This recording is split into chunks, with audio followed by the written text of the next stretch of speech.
एक समय की बात है। हरियाली से घिरा एक शांत गांव था। नदियां चमकती थीं, खेत लहराते थे और हवा में मिट्टी की खुशबू घुली रहती थी।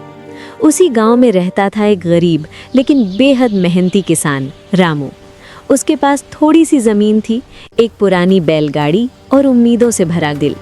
वो सुबह सूरज उगने से पहले खेतों में उतर जाता और देर शाम तक काम करता। लेकिन उसकी मेहनत के बावजूद किस्मत अक्सर साथ नहीं देती थी। कभी बारिश कम हो जाती, कभी ज़्यादा, कभी फसल बीमार पड़ जाती तो कभी बाजार में दाम गिर जाते। फिर भी रामू की एक ही सोच थी, मेहनत धोखा नहीं देती। गांव से थोड़ा बाहर एक बड़ा हवेली नुमा घर था जिसमें रहता था चतुर सेठ, धनी, तेज दिमाग वाला और पैसा कमाने में माहिर।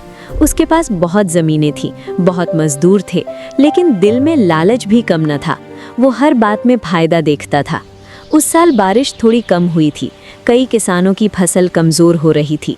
रामू दिन रात खेत में लगा रहा, मेड़ ठीक कर रहा था, पानी बचा बचा कर फसल तक पहुंचा रहा था। उसे उम्मीद थी कि मेहनत कुछ न कुछ रंग ज़रूर लाएगी।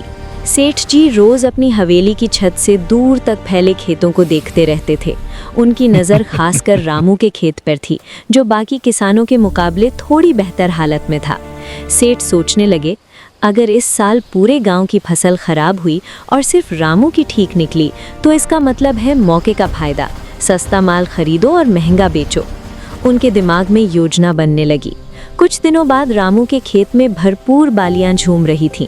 हालांकि उतनी नहीं जितनी अच्छे सालों में होती थीं, लेकिन गांव के बाकी खेतों से कहीं बेहतर थीं। रामू की आंखों में राहत चमक रही थी। उधर सेठ ने मौका देखकर अपने आदमी भेजे। उन्होंने रामू से कहा, सेठ जी तुम्हारी पूरी फसल खरीदने के लिए तैयार हैं। दाम ज़्यादा नहीं दे पाएंगे क्योंकि इस साल बाजार में मंदी है। रामू को बात अजीब लगी। उसे पता था कि फसल कम है तो बाजार में दाम ज़्यादा होने चाहिए। उसने विनम्रता से कहा, मैं अभी फैसला नहीं कर सकता। सेठ को गुस्सा आया। उन्होंने सोचा कि किसान को तो दबाना ही पड़ेगा। अगले दिन सेठ ने गांव में अफवाह फैलवा दी कि इस बार अनाज का दाम गिरने वाला है और सरकार भी खरीद नहीं करेगी। कुछ मासूम किसान डर गए और उन्होंने अपनी फसल बहुत कम दाम में सेठ को बेच दी। रामू चुपचाप सब देख रहा था, पर उसने जल्दबाजी नहीं की। वो समझ गया था कि ये सब जानबूझकर फैलाया जा रहा है। रामू भले साधारण किसान था, पर समझदार कम न था।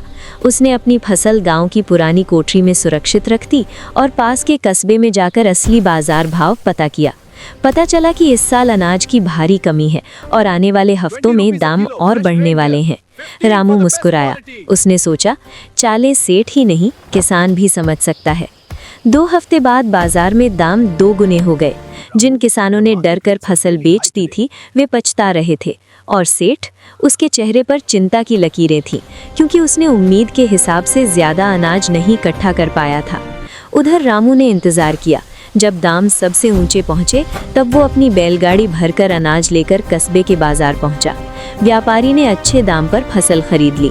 रामू को अच्छी कमाई हुई, इतनी कि वो कर्ज चुका सका और अपनी बेटी की पढ़ाई भी शुरू करवा सका। जब सेठ को खबर मिली कि रामू ने बाजार में 2 गुने दाम पर अनाज बेच दिया है तो वो आग बबूला हो गया।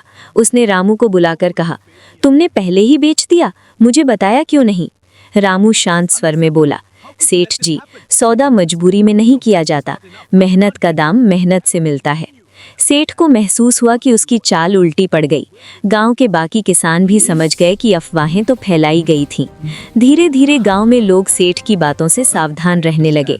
रामू का नाम पूरे गांव में फैल गया कि वो न सिर्फ मेहनती बल्कि समझदार भी है। उसकी मेहनत, धैर्य और समय पर लिया गया सही फैसला उसे आगे ले गया।